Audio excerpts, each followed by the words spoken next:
Okay, great. Thanks, guys. Well, the plan is to get finished in time so we can hear the good news at 8:30. My glass is half full, so I'm hoping for good news today. We're going to chat about heart rates. When we spoke about tempo runs last week, we ended up spending half the time talking about heart rates. So there's a hell of a lot of interest in it. I'm actually going to go through it as a sort of a presentation form so that you can go back and look at the information later. Okay. Points to remember are that you mustn't just rely on a gadget. Heart rates are great. GPS is great. Pace is great. They're all just tools that we use, and they've got limitations and they've got certain purposes. Trick is to know when to use them and when to ignore them. At the end of the day, you've got to listen to your own body, monitor yourself, and use your common sense. All right. Don't get fixated on a gadget. So the heart rates have got some great uses, but also some problems. They came out in the early 90s, Pete may remember, and we all went moggy on them, all around heart rate monitors, not understanding them. I've got Kerry joining. Let's see if she's on. I'm going to share a screen. Let me know if you guys can see my screen now. You should see it, heart rate theory. Can anyone see it? Yeah, we can see I it. can see it. You all see it? Great stuff. Okay, I'm going to take us slowly through questions you can ask as we go. The thing to remember is your max heart rate varies from person to person. Even within my runners, there's a huge range. I've got guys like Greg Barnes, even in his 40s, when he was running a 608 Comrades, his max heart rate was only about 165. I'm 58, my max heart rate is 184. So you can't use a nominal figure for a max heart rate. You've probably heard the one of 220 minus your age over the years. That came from Polar many years ago. It's a sort of a rough rule of thumb. It's actually completely wrong. Okay, don't even try and use it. We will explain just now. If you want to work out your max heart rate, you need to run hard and get to your max. It's the only way. Our heart rate declines by about 10% per decade as we get older. So when I was younger, people remember when I had more hair, etc., I could push my heart rate on an interval up to about 220. Now I get up to 184, which is already actually still quite good for someone of my age. But as you get older, your max heart rate declines. Your minimum heart rate also sadly gets higher as you get older. Okay. In your 20s, some of the guys, I've had a lot of runners, they hit 220 in the 20s. That's not that unusual. We have some runners, Dean, you with us. We spoke about it last week in Dean, London. We've got naturally high heart rates. They've all been to cardios and they're all fine. And no need to actually worry. Okay? It's probably a question that we get. Is everybody on their mute? Everybody on the mute? I'm getting some background noises. Okay, let's carry on. So the big thing to remember, what do you actually want when you look at your heart rate is a big working heart rate range. So what that is we want you to have, ideally you'd have a high max heart rate and a low minimum heart rate. So the bigger the difference between your max and your minimum, if you look over here, the better. The reason being that the higher your heart rate, the more blood you're pumping, the more oxygen you're putting through your system. At your lower heart rate, you are working, your heart is working at less effort for any given effort. So if my resting heart rate is 100, let's say 30, it was 31 when I was in my 20s. So let's say it's 35. And another person's is 60. I'm already walking around before I even hit 60. So you can understand the impact it has on your running. So ideally you want a high max, low minimum, and the difference between the two is our working heart rate range. Now, so if you have 180 max and a 60 min, you're looking at 120 working heart rate. Right, that'll probably be very similar to what a lot of the people on the group have, okay? Now, the problem is when you work out your heart rate zones, you'll all have heard of this. Most people use 5 zones. You've got to run at, say, 85% of effort or 65 or whatever it is. Problem is, you can't just go and take that max heart rate that you worked out, let's say it's 180, and times it by 85%. Let's see what happens if you do that. If you do that, you're going to get a figure of 153 BPM, okay? That's actually incorrect. You need to use a thing called the Karvonen formula, where your heart rate formula uses the working range and your minimum heart rate as well. So the Karvonen formula is your working range, which we now worked out as 120, times the required percentage, that 85%, plus your minimum heart rate. So if we do this using the 120 working heart rate, we get this formula: heart rate equals 120 times 85% plus 60 equals 162 BPM. That's the correct one. So at 85% for this particular runner, it is 160, not 153. The reason being is we had to take into account the minimum heart rate and the working heart rate range, which most people are unaware of. So you can see that, and that we look at 9 beats. It's quite a difference in running intensity for when you're training. Okay. Now, to determine your maximum heart rate, there's no really easy way to do it. It's not fun. Okay. There are 2 ways that I use. You can do a 5K time trial or a 5K park run at a pretty hard, steady rate pace. Then what you do is, as you get into the last kilometer, you start to wind up the pace. Remember, on a 5K time trial, you can always finish on a sprint. You're not maxed out 100. You've always got something for that last 400 meters. So you start winding up the pace, so that when you lead the last 100 meters, you're sprinting. And then in that last 100 meters, you'll hit your max heart rate. Now, the point of this, why is it 5K, not say 10K or a 20K, is you need enough energy to run hard enough to get your heart rate up. If you're very fatigued, you won't get your heart rate up.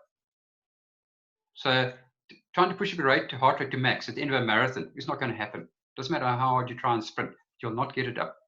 Okay. The other option that I do is do 3 times intervals. I tend to use 1 kilometer intervals, and you do them as steady intervals, probably with about a 2-minute recovery.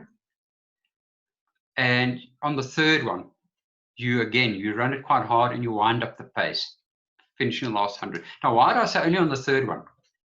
If you think about it, on your first interval and the 2nd one, you're not going to get your max heart rate and get it up enough yet. It takes a while. We're going to talk about cardiac lag just now. It actually takes a while to get your heart rate up. So you need to prepare your body. A bit like revving a car. You don't take a cold engine and then rev the car up to 6,000 RPM without it blowing. So if you do this test, you have a pretty accurate idea of your max heart rate.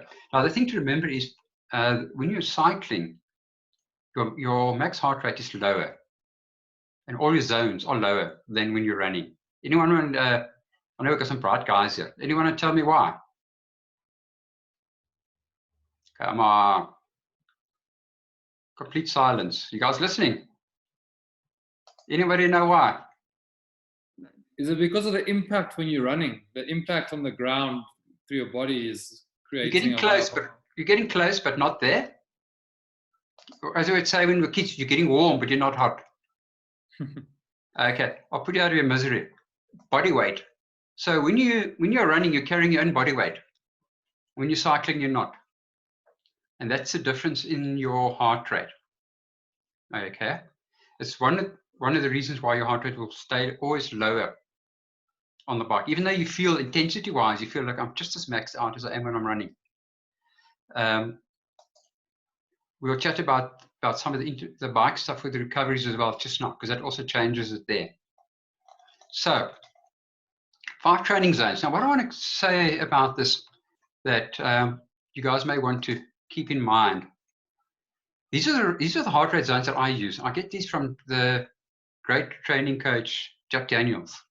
And as I said to Rieta last time, no, it's not the drink. In fact, last time Debbie went and Googled Johnny Walker the next day. Didn't get it for some reason.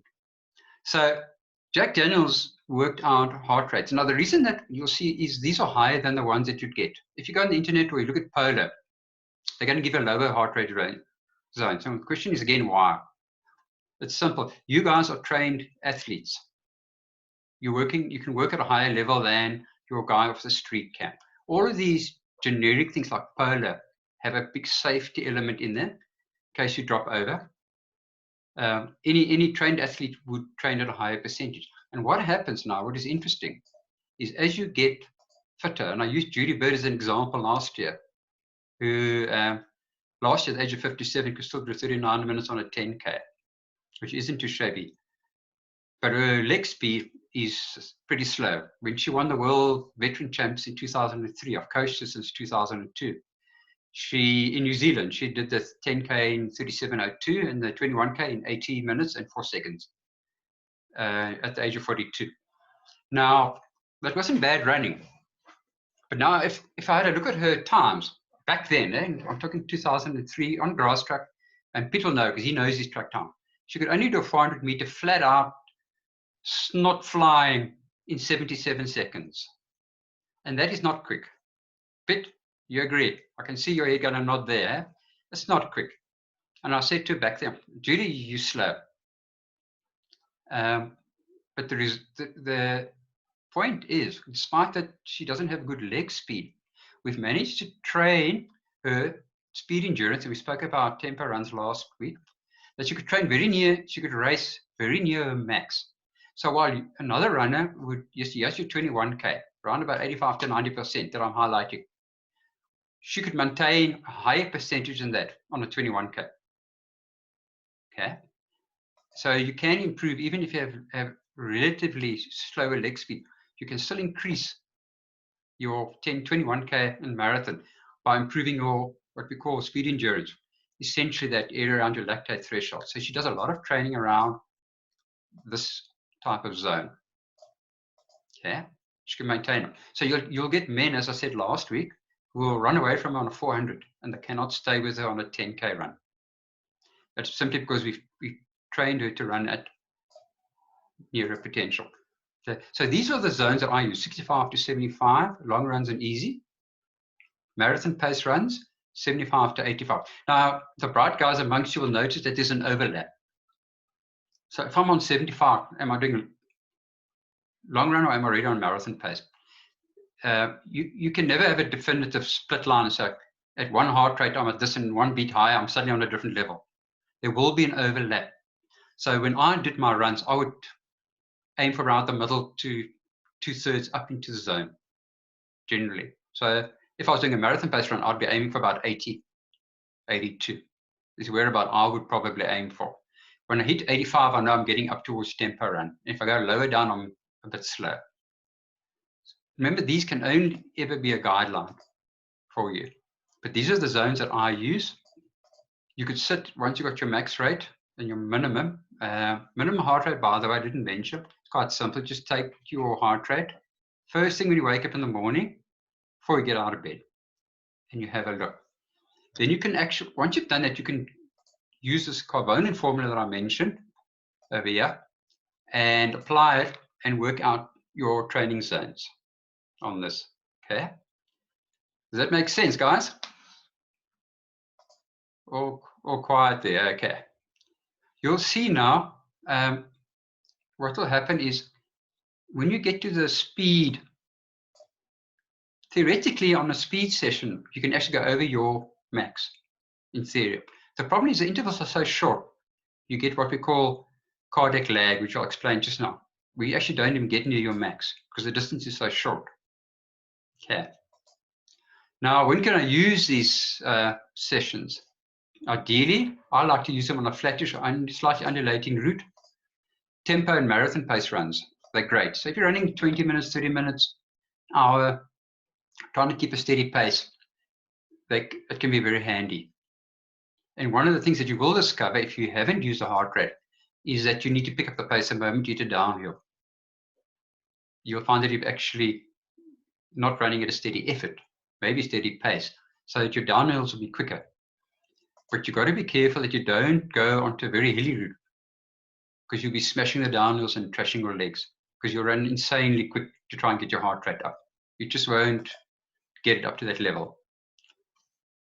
Not much good for short intervals. Sorry, on the flattish routes, on long runs, I'm going to talk about it now. We get a thing called cardiac drift, which is why I don't use it on long runs.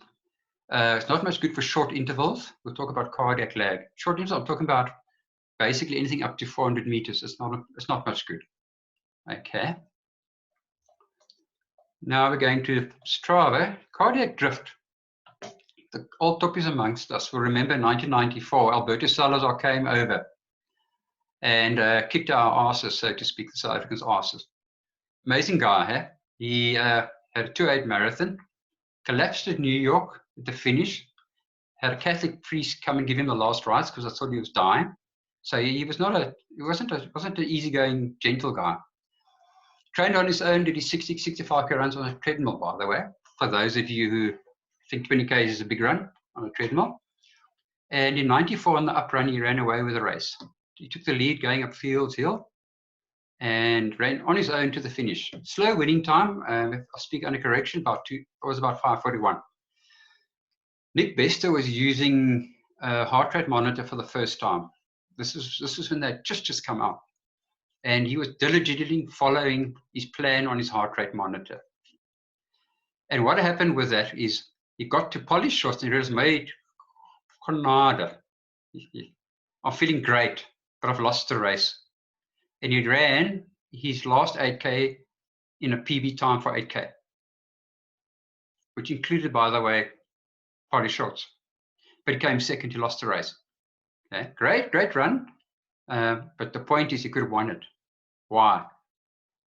The reason is what we call cardiac drift. It's one of the reasons why it doesn't help wearing a heart rate monitor on a very long run. What actually happens is as you run, your core temperature rises as you run. It's one of the limiting factors when we do long races. One of the reasons all the top runners for long events are very small is because they can dissipate heat better. And they can therefore maintain a high pace.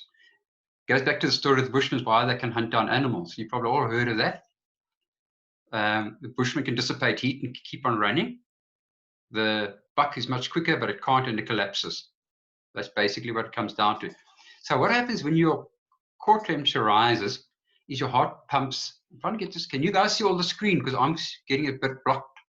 Can you see all the text? Okay, because I got a bit blocked. I'm not sure how to make it go. It doesn't matter for me. Your heart basically pumps faster. But with each, thanks, Kerry, but with each stroke, it's pumping less blood. Okay? So with every heartbeat, you're pumping less blood. But to make up for this, it starts to beat faster. And the overall result is you actually get the same total amount of blood pumping through your system. So the faster heart rate is just making up for the fact that it's pumping less blood per heartbeat, which is due to the core temperature rising. So what happens is typically a runner will be on a long run, marathon or something. Heart rate starts going up and they keep slowing down, even though they're feeling perfect. They're feeling fine. But the heart rate monitor says, hey, slow down. So I'm using an example now on the left. This is a ride I did on the indoor trainer about 4 weeks ago. It was a 200K indoor ride, 6.5 hours. I planned it as a very low intensity ride, riding on watts, keeping around 2 watts and an average speed of 30 Ks an hour. And it had just, on every lap, it had one mountain climb, but I kept my watts down to 2 watts even when I did that to see what would happen. So very relaxed ride, just a sore butt. Could have carried on literally for another 3 or 4 hours easily. I really wasn't exhausted at all. But now if you look at my heart rate, you'll see how, you can see it was a really low intensity, average heart rate 107. You can see how low it is. But you can see how my heart rate climbed and climbed and climbed over the period of 200K, 6 hours, 6.5. But the intensity that I was riding was extremely accurately the same. I was literally keeping it at the same intensity without trying to change the intensity. And the whole way I was feeling strong. I could have upped it at any point. The only fatigue that I was feeling was not from intensity. It would be the muscle fatigue from being out there for hours. Okay. So if I had now tried to follow my heart rate monitor around about over here somewhere at 100 Ks, I would have had to start slowing down on my speed and my watts to try and keep it. So you can see the difference there. So that's one of the reasons why on a long run, you wouldn't see this particularly as much on a 20K run. But when you start doing things like marathons, ultras, comrades, bike rides, as you saw here, you need to be aware of this and not worry when your heart rate does climb. Okay. Cardiac lag. Now, this is why we can't use it so well for intervals. This is another of my sessions on Swift. What happens when you do a sudden increase in intensity is it takes a while for your heart rate to actually catch up. So this is actually what we call a cardiac lag. So if you do a 200-meter interval, for argument's sake, and you're watching your heart rate monitor, it probably only gets to your heart rate level that you want it at, maybe after say 150 meters. But that first 150 meters, you're already running at the right effort. It's not like you're just jogging. So if you were trying to follow your heart rate, can you imagine what would happen? You look at your heart rate after 50 meters and try to run harder. So you can't actually use a heart rate monitor for a short interval. Even a 400 meters, it's a little bit problematic. Okay. I would use it often on, say, kilometer intervals. I'd only start looking at it maybe after 400 meters or so when it's settled down. Longer intervals, that's fine. So this one here was a 5 times 5 minute intervals with 5-minute recoveries. And you'll see it was actually under the last interval that I hit my required heart rate, even though I had the right power all the way through. You can see how my heart rate was sitting really low, around 140, and I was 167 at the end. But the intensity, if I had to draw a line, was the same all the way through virtually. So you can imagine if I was trying to do this heart rate in the first interval, I would have just about killed myself trying to get my heart rate up to that zone. Okay. The same thing will happen with you in the intervals as well.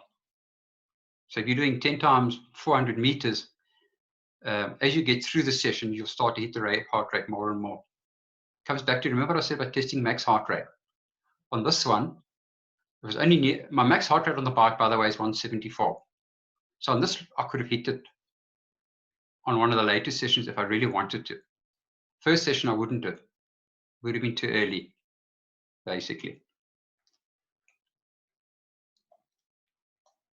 So our heart rate for recovery. Now, this is another interval session. This was 12 times 37 seconds. 525 watts was the plan. I often went a little bit over it. I'd come off a 3-day rest and I was feeling quite strong. But you can see again, now the heart rate, I cannot quite get near my max, simply because the intervals are so short. But look at my resting heart rate. Round about midway, 1, 2, 3, 4, round about the 5th, 6th one. Suddenly my resting heart rate from being at about 110, it was going to 130 and climbing. Okay. Now, when you do recovery and you use a heart rate monitor, there used to be a very nice rule of thumb of 120. Very generic, general sort of rule. Okay. We have two choices when we do recoveries. We can either follow this rule. So, okay, I'm going to do an interval. I'm going to wait till I get to 120. And what will happen is, as you get further into the session, your recovery will have to become longer. That makes sense because my recovery is all the same. And you can see I was climbing on my heart rate. So my recoveries would have to get longer and longer to stay at 120. Okay. The other option is to say to myself, I'm going to stick to my recovery time. In this case, it was 90-second recovery, and allow my heart rate to gradually climb. Those are the two options that I've got. So my feeling, and this is just my feeling through all the years of coaching and so on and running, is if you're new to intervals or you're a relatively new runner, use the 120. It'll be safer. You recover well. Your recoveries will become longer, but it's a good safe bet. Nothing wrong with it. If you're a more advanced runner, then I would not wait for my heart rate to go to 120. I'll stick to the time and let it climb like this. Because the reason being, I'm actually getting a better training effect as I allow it to climb. The one exception, that was the exception, is if I start to slow down. Now, if you can't keep your pace, let's say you're doing 40-meter intervals and you got slower and slower, then you've got two choices. You either need to slow down the intervals, you're going too quick, or you need to lengthen your recovery. In this case, I was fine with my watts all the way through. I wasn't dropping.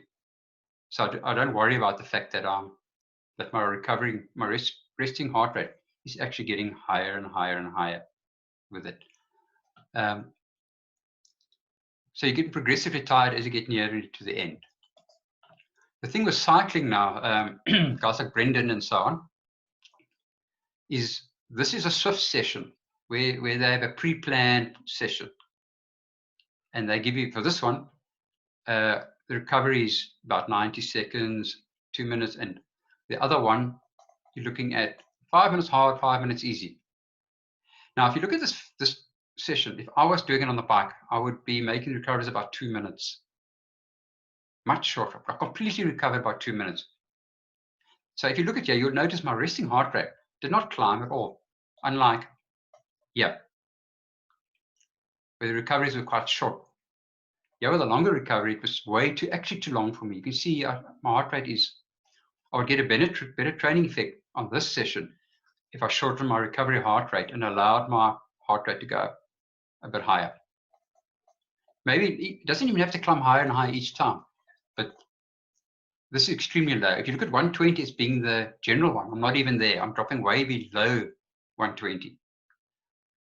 So, but because this is a generic design thing for cyclists on SUF, I followed it. But I should actually design my own session, cut the recovery time by about half, and I'll get a better training effect on that. Great. So now we're going to go on to questions. Any questions? And let's chat a little bit. We've got about half an hour. I went through it quite quickly because I know the president wants to chat to me. Let's hear if there are any questions. I'm going to stop share for the moment. Okie dokes. I'll get you all there. Right. Any questions, guys? Nev, I've got a question. Oh. Can you hear me? Yeah, Ken, I got you there. Yeah. I've got. Is there a correlation between VO2 max and the working heart rate? Your VO2 is at about 5K effort, okay? So it's a tricky question because your working heart rate would be between the difference between your minimum and your max, okay? So I wouldn't say it's necessarily a relation in the sense if you take a guy like Greg Barnes that I mentioned earlier, he was doing his PV10K in his 40s for 31:52, and 2:28 marathon in his 40s. But his max heart rate was only 166, which is very low. His resting heart rate was probably, if I remember correctly, it's about 52. So his working heart rate range actually wasn't that good. I mean, mine is better. Even now, mine is actually much better than his. But it's been many moons since I could run a 32-minute 10. So I wouldn't say there's a correlation there. Your VO2, where it's maybe more relevant to what you're saying, is your max heart rate. How much blood can you pump through your heart and how much oxygen can you have? Because that's the point of a VO2 max session. Who knows what VO2 is? Any guys are going to tell us? Anyone know what a VO2 max is? It's basically the amount of oxygen that your body can spread through the body via the blood. In other words, how much oxygen can you take in through your lung capacity how efficient is your whole transport system, your blood capillaries, your heart, etc., to spread the blood through with the oxygen through your system. And the higher your VO2, generally speaking, the better you can run. But as I said last week, the elite level is supposed to be 69.7 international to join that club. And when I did my VO2 tests at the Tikkies Sports Science Center 92, mine was 69.7 back then. And I was overweight. I was 66 kgs. Oh, sorry, I was 69 kgs and my racing weight was 64. Yeah, a bit genuine. They said my body fat percentage then was 16.7. And they got excited and said if I brought it down to 10%, my VO2 would go up to 74, which is a 5.5 comrades, basically the same as 4 guys. So my VO2 basic gave me entry level to this elite bunch of guys. That's what Pitt knows. Sometimes I'd get away with not running, so training so hard, and I still run quite well. Pitt, you would have had a good VO2 as well. But the other part of the equation there is my running economy. How efficient do I use this oxygen? The more efficient you are, the better you can run. So if you look at Derek Clayton, and I don't expect to see any heads and nodding here. He was the first guy to run a 2:08 marathon. I'm talking in the 1960s. I think it was 1968, but I'll speak on a correction. First guy to run a 2:08. Fast guy, hey? And his VO2, 69.7. Then you had other guys with VO2s of 75 who run a 2:09. So all they're saying is that when you have a higher VO2, it means there's a chance you can run fast. It doesn't mean you are going to be fast or the fastest. The more important thing, as I said last week, was actually your lactate threshold. What speed can you maintain on a 10 and a 21K race? That was actually more important. Do you want to see the charts quickly? It all looks fine. Oops. So the thing to do, sorry, I'm trying some funny things here. So the thing you want to do is work on your lactate threshold, predominantly with the tempo sessions. The marathon pace runs work on your threshold. Some of the interval sessions do. And here's a nice bit of a curveball for you guys, all right? Let's see any more bright sparks. If you do a high speed session, 200 meters, okay? Debbie, you with me? Debs, hello? Okay, so if you do 10 times 200 meters high speed on your 200s. And we'd call it a speed endurance session normally, hey? Okay, or 10 times 400. Now, how do we make that into a speed endurance session? Actually, very easy. You see, you don't need to do a long tempo run to do a speed endurance session. It's another option.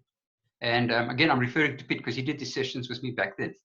If you change that session 2 ways, the one is make it 20 times 200 meters or 20 times 400. Pitt also baie van dit gedoen onthou. We did a lot of those. Now what happens is the volume of the session makes it a speed endurance session, but you're still getting good speed because you're running fast. So it becomes a very good combined speed and speed endurance session. Same with the 20 times 200. That's another way of getting speed endurance. A second way that I did with Judy, I've actually started introducing it into the program that I was doing this week, by the way. This is short and sweet. So I'd give her 10 times 400s, but the catch is recoveries of 30 seconds. So basically she finishes, walks in a circle and starts the next 400. So if you go back to that picture of mine with the recovery heart rate, you can imagine heart rate not dropping near 120. She's running the 400s a little bit slower. So she used to do 400s around about 80 to 82 when she was running a 37-minute 10K. They would now drop to 84. So she had bloody good speed endurance. And that is one of the sessions, basically, by the way, I used for her world champs in New Zealand. Was a lot of this was a very short recovery, but not as fast. Let me take it a step further. Now, you guys, Robert, you're going to find this interesting because how quick are you now on your thousands, Robert? Oh, I haven't done the thousands for a while. I did 400s yesterday. I had the 400 endurance session yesterday. I was running those in 114s. 74. Roughly Okay. there. All right. Thousands, the last time I was running them, I was doing them 117, 116, 317, 316 around there. All right. So now let me tell you, people bear me out. I've actually got witness here that I'm not bullshitting you. Eh? This is so nice. If you disagree, you can shake your head and say to the guys, I'm lying. So we used to do 5 times thousands, Chris and I. Got it in my logbooks. I'll send it to you if you don't believe me. So we'd start off with these thousands, and we're running around about 250 to 255.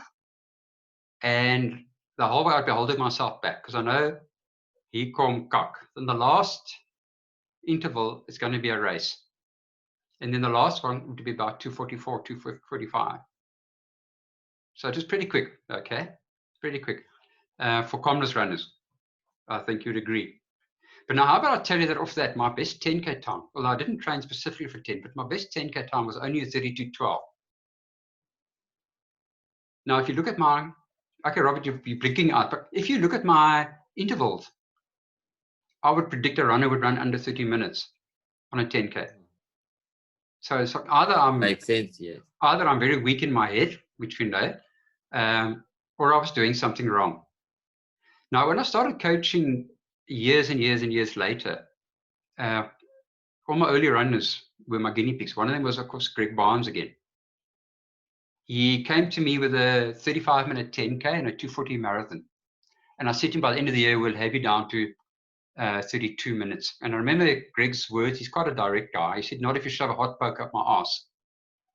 He ran a 31:52 at the SA Champs in Stellenbosch that September. So how did I do that? Obviously, I realized he had a lot of talent, and I knew this guy would improve. But how did I do it? Again, similar trick to what I did with Judy, interestingly enough, is I said to myself, but hang on a minute, Greg running flat out could not even go into 3 minutes on a kilometer. Now, I mean, bit laughs. I mean, you know, that's slow, eh? Let's start off, bit. We all went under 3 minutes. Routinely, it was no big deal. So I said, how about I change his sessions? Maybe I need to think different and look at the speed endurance. Because when we were younger, what people like Pete and I were doing, we're focusing on how fast we could run. But the actual other element is the recovery. The shorter you make the recovery, the better the speed endurance effect. And it's your speed endurance that is going to determine how well you run on a 10 or a 21 or a marathon. So I said to Greg, you are now going to do 5,000 to 308. But you are going to do a 90-second recovery. We often used to do a kilometer recovery. Onthou jy, Piet? Kilometer in between. So we're fully rested. We could bomb it and go flat out. What happened? Greg went and beat my 10K. I hate it. But he went and beat my 10K time, but he can't even keep up with me on a kilometer. You get the picture. So by working on his speed endurance and playing around with that short recovery, did the same thing for Judy. Greg's not quick on a 400.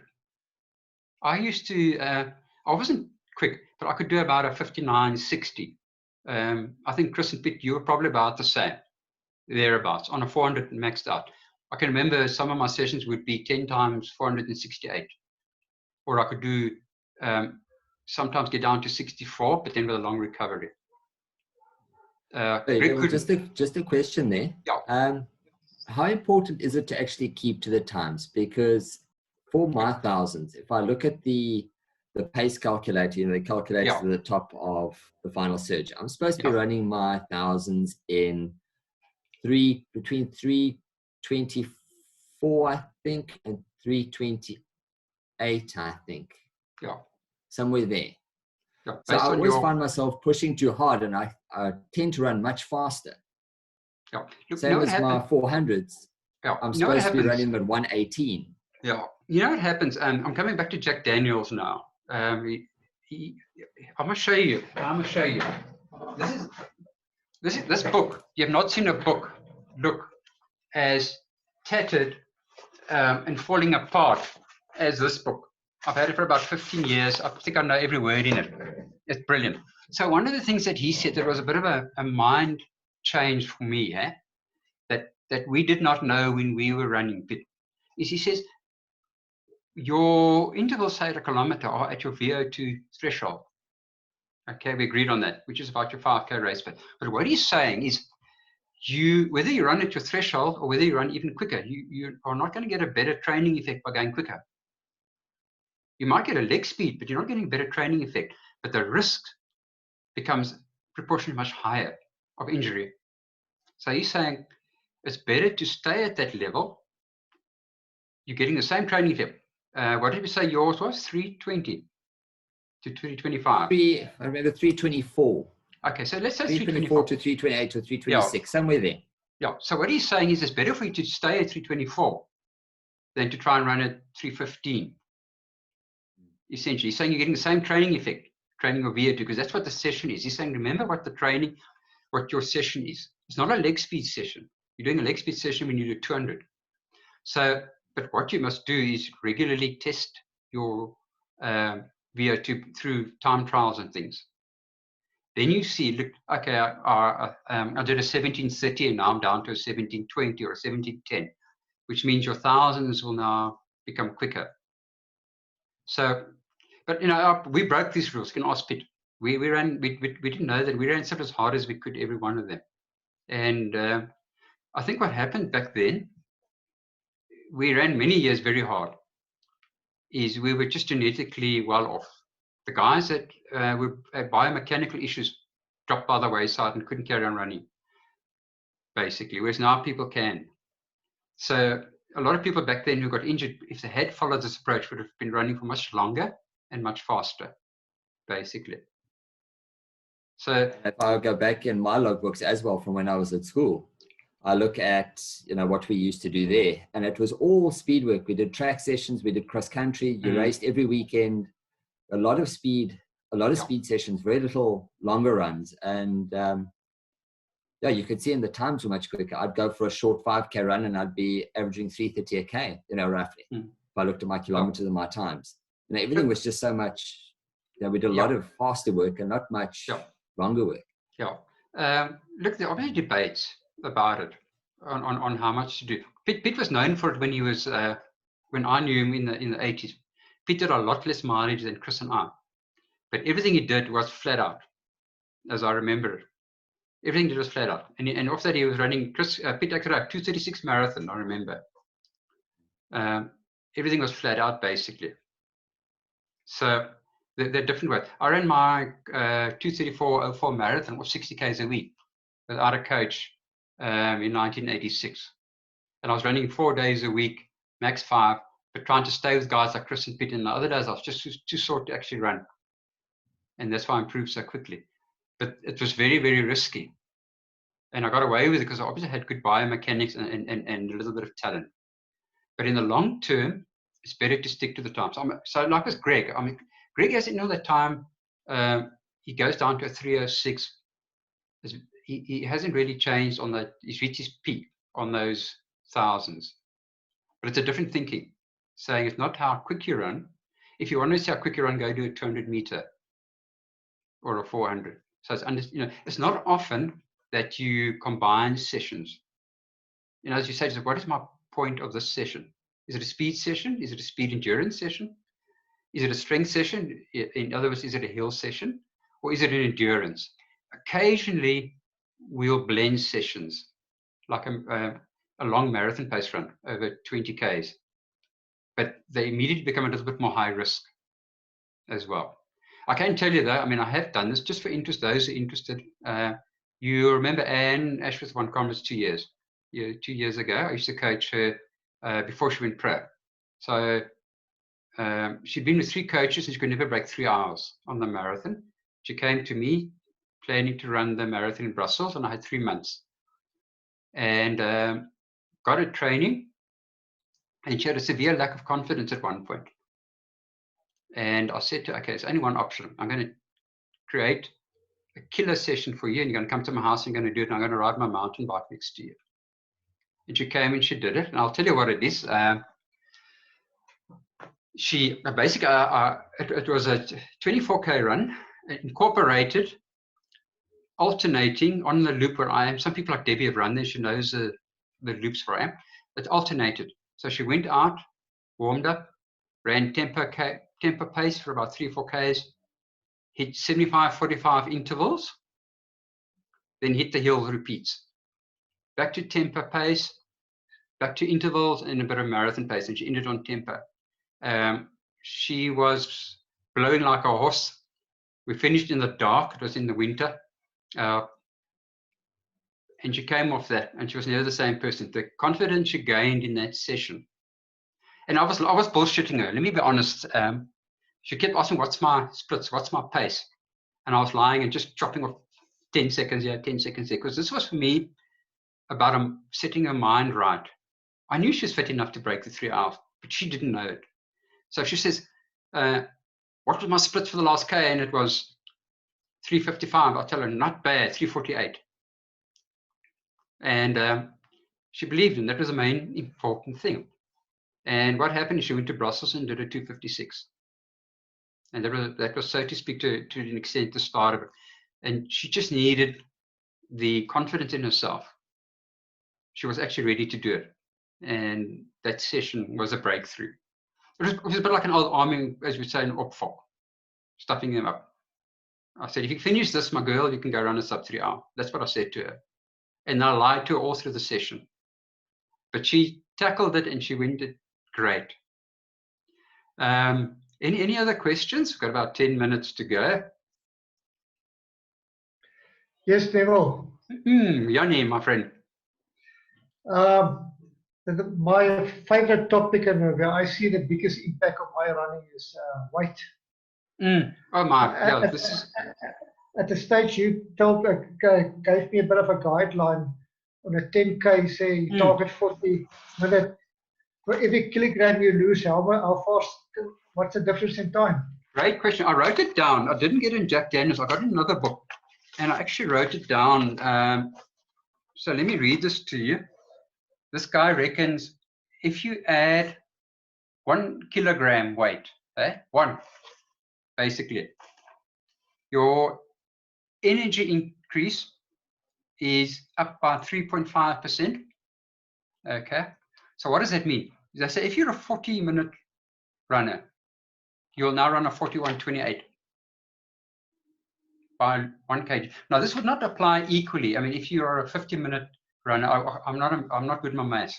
It probably wouldn't be identical the same, because you'd have to look at your 1% for Robert. He's nice and Skral and Debbie is a higher percentage, say, than 1% might be for you, Yanni.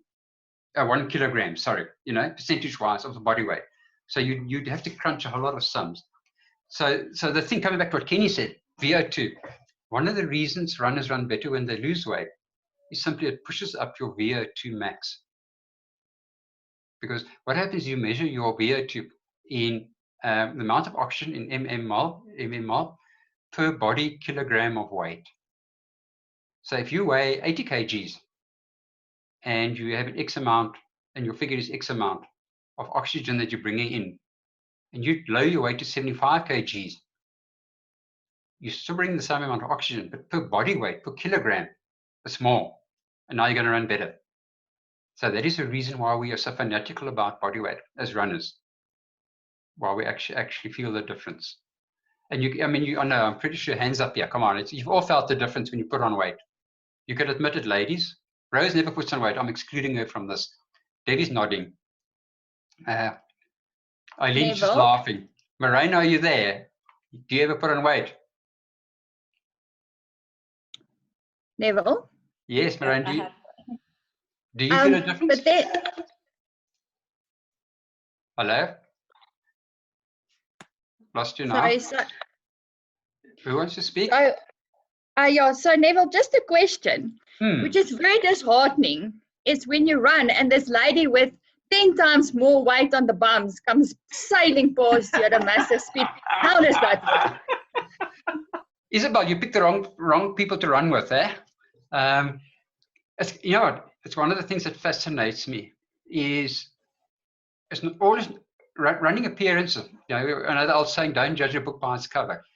But I've lined up at the start of race, and I was quite windgat in my young day. Piet was as well, by the way, not just me. And I'd look around the start of the race, and I'd think, there's maybe Piet here or Chris who can beat me, but there's nobody else. And I'll discount the rest. They're not even there. Like a windgat. Just looking at the runners. And then now and then, this comes back and bites me in the arse. And I had one of them. I went up to Joburg. Now, for us in Nelspruit, a trip to Joburg was quite a thing. And we knew the runners by name, but we never raced with them. We're talking 80s. And it was a 15K night race, and I'm pretty sure Piet was there. I went out in the dark. I've got no idea what position I was. It was like 8th or 9th or somewhere like that. And, you know, so not close enough to the front, but too far back. It's a bit like kissing your sister sort of thing. You don't have to get excited about. And I saw this guy running in front of me. He looked like he was going to fall over any moment. He was like tilted all over to one side. And I thought, nee, goed, like, eat you now. I'm going to catch you now. And I just gooi gas, and I just keep putting on the gas, and I push and I push. And you know, it's like in a town, you see the street lights, and you see the runner, and you don't see him. And I look up, and he's got this effing white hat. I can see Piet starting to think, who's this? He has this white hat. And he starts disappearing from sight, and eventually he ran away from me. And he looked like he was going to die any step. Turned out it was Isaiah Charlie who'd come fourth on Comrades, and I think second. Not a bad guy to lose against, as he had a 270. Very misleading. So coming to your question with the weight, yeah, that person may be genetically actually quite talented despite the weight and have done quite good training. And you could only theorize, you know what, if she did lose weight and she trained well, she'd be even quicker. Life's not fair, eh? Get used to it. It's just one of those things. Eileen, I can see you laughing there, but it's a fact. Piet will remember, Dave Anderson. Piet, onthou jy hom? Dave Anderson. Don't again. Piet. Dave Anderson trained with us also in Nelspruit for a few years. 3 gold medals. He actually, one of the other guys, Jan Jonker, finished 11th in 82. The guy who edged him out for the 10th place was Dave Anderson, by the way. So Dave had it finished a 6th, 8th, and a 9th. No, sorry, and a 10th in the Comrades. And he ran with us for a few years. Great guy. Dave had his quads. He was a big, strong guy. His racing weight was about 78 kgs. Same for Jan Jonker. Jan Jonker had bloody thighs like tree trunks. I've still got pictures of us. I look like this wimp. But Jan Jonker had a 2:25 marathon and a sub-6 hour Comrades. But again, I must just say, neither of them had any body fat. Eh?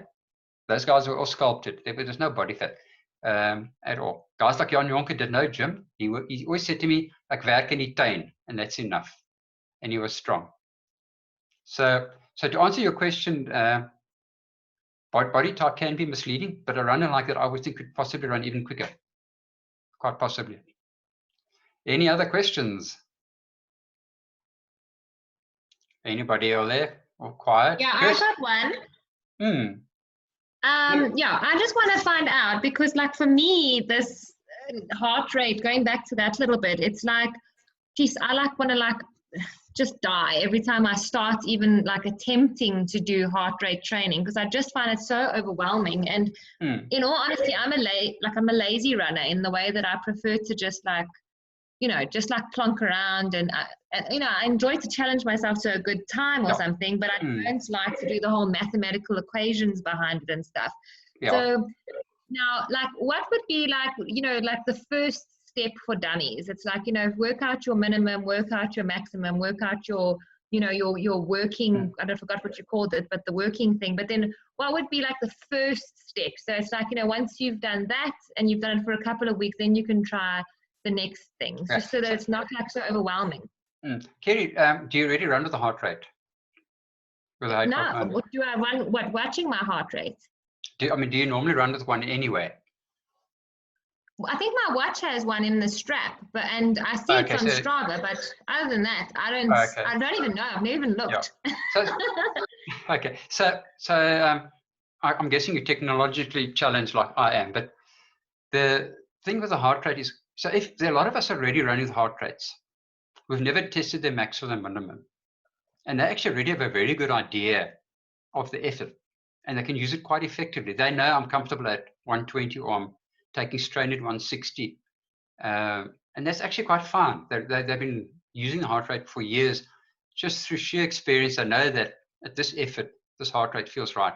Or, wow, my heart rate's unusually high today because it's normally at 130 when I'm at this effort, and now it's sitting at 145.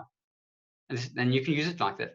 But if you're completely new to a heart rate monitor, then you ideally would test your max and your minimum. The question I ask is it worth it? Is it actually worth it? Because I've written about using the breathing test. I'm going to finish about 5 minutes for the press. But the breathing test is what I actually suggest runners do. And I've actually been discouraging runners to use heart rate monitors for the last 10 years. In fact, basically most of my elite runners don't use heart rate monitors. And if you go look at the top cyclists, 0 of them are using heart rate monitors almost. They're using power meters. Okay.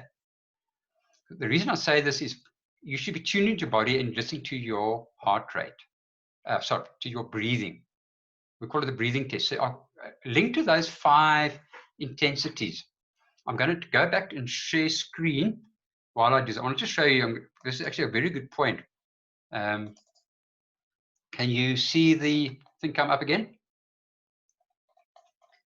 Can you guys see it come up?